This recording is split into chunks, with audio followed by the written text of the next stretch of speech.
Preparing a child for launching into adulthood is less about creating the perfect child and more about teaching them to become capable, connected, resilient humans.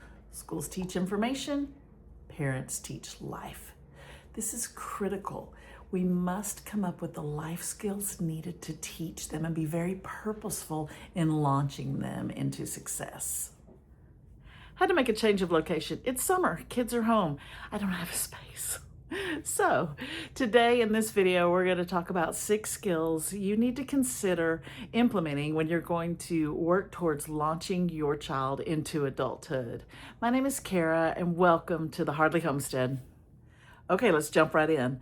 Number 1, emotional and relational skills. Keep in mind, this is critical into whether or not they are going to survive or thrive into adulthood.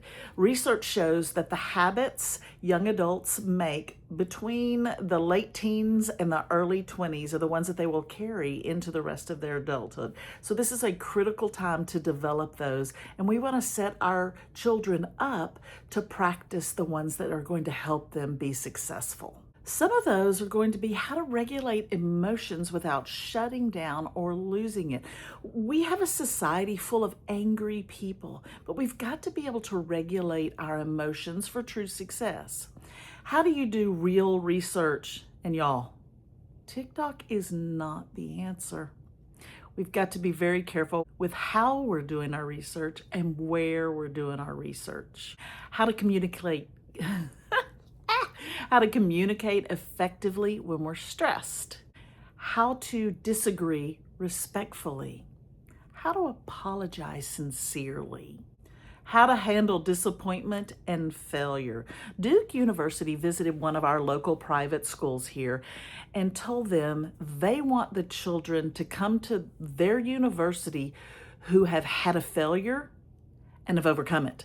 They don't want the ones with straight A's and perfect resumes and all the volunteer work. They want to know a student where they have truly failed and recovered. We've got to teach our children how to navigate that.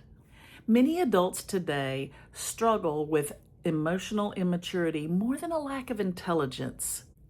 In order for that intelligence to be utilized successfully, we've got to have emotional maturity, plain and simple. Number 2 are the practical skills. They go into the category of nobody told me about this skills. Our third child, a son, really kind of leaned in on some things that he felt we failed to tell him. We've got 3 more kids, so we're going to make sure that we are very purposeful in teaching all of these skills. They can include not just basic cleaning skills, which he already knew, but maintenance. So your filter in your air conditioning unit, to have a fire extinguisher on hand, check your smoke detectors. Also things like having the right tools, just a basic tool set to be able to repair things and fix things in your home. Having some basic recipes on hand, how to make those, and a simple budget to plan your meals and the bills so that you know what you can afford and what you cannot afford. Basic car knowledge fits into that category. How often do you change the oil in your car? Wiper fluid? You need wiper fluid? Where does that go? Oops, I have a blinker out. What happens? In our house, we joke about needing blinker fluid. Clearly, if you think you need blinker fluid, we're gonna have to dive a little bit deeper. How do you change a blinker? How do you schedule appointments? How do you advocate for yourself at the doctor's office? Internet safety and scam awareness. This is big and it honestly changes daily, so you've just got to be very aware. What about understanding credit, debit, loans, life insurance, how to get auto insurance, renter's insurance, how to shop around for those and what you actually need? Budgeting and basic money management. Once we entered into debit cards, no one balances checkbooks anymore. Most people don't even know what a check register is, and some young adults have never written a check. You still may need to know that because there are some cases where they are going to require a check. So how do you budget in the world of, oh, I have a debit card, so surely I have money?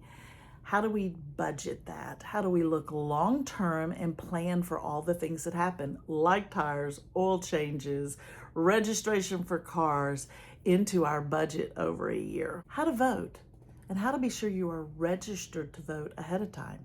Checking accounts, routing versus the account number, and your debit card number. Those are all different things, and you need to know how to access those at any given point.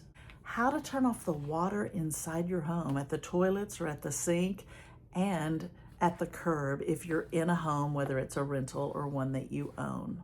How are you keeping passwords and your accounts so that you can manage all of the accounts that you owe money on? This is just the beginning of a long list of things.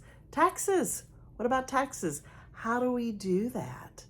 I heard of one, a friend of mine's son who went to the bank and said, I need to find out how much money I get back from the government. And he had his taxes. We got to do better. I had to move earlier because, teenagers are home for the summer, but I'm never really alone. I always have someone with me. So the next one, number 3, is internal skills. This is a little more complicated, and I think it also can be a little more personal to you. I think internal skills are foundational in adulting, but they're rarely formally taught. So what about critical thinking?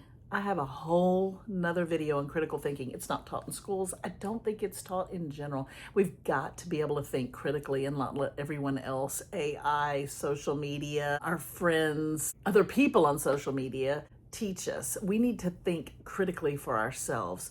What about how to be alone?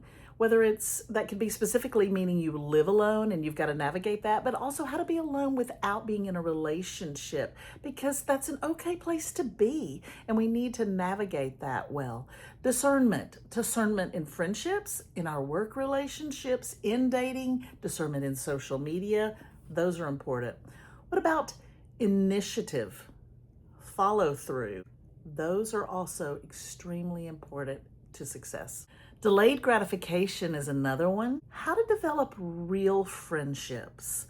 Not social media friendships, not a like on a post, but how to develop a real friendship and how to find those real friendships. Maybe it's at church, it's in volunteer work, it's through your work relationships, or with friends. We need to develop those and truly be there for those friends through thick and thin. There's many more to this, but I think it's going to be you and your family sitting down and deciding what's more important. I'll go into more details in another video of each of these skills, but these are just some ideas to get you thinking.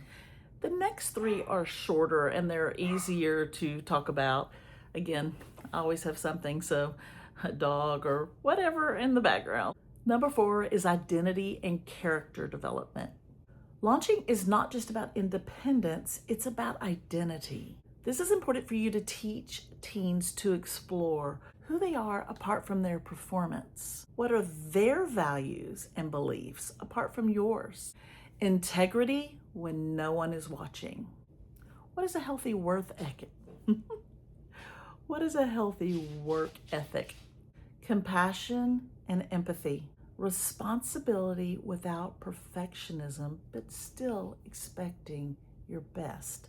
How do we define that? Number 5 is healthy independence.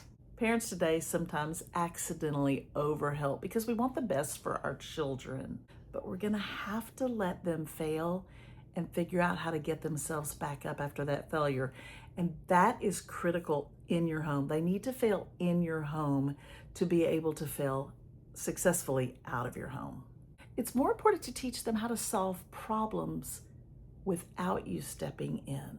Start early and give increasing responsibility over schedules, deadlines, and how to do things well. Help them learn confidence through competence. The goal is not my child doesn't struggle. In fact, it's the opposite. It's how does my child handle the struggle? Number 6 is the relationship with home, one of the most overlooked goals. Helping home remain a safe place emotionally, even as independence grows. Healthy launching should look like a young adult who seeks wisdom, a teen who knows they can come home after they make mistakes, a child who leaves with both roots and wings. The healthiest launch is not total separation from parents, it's growing independence while maintaining secure connection. Teens do not need parents who have prepared them for every situation. They need parents who help them build confidence and skills to face things they've never seen before and to think critically through them. If you've stayed with me through this entire video, thank you. I appreciate it. I will have more videos that will dive deeper into more specifics about these particular topics and really go piece by piece by piece into those details. So join me for more videos in the future.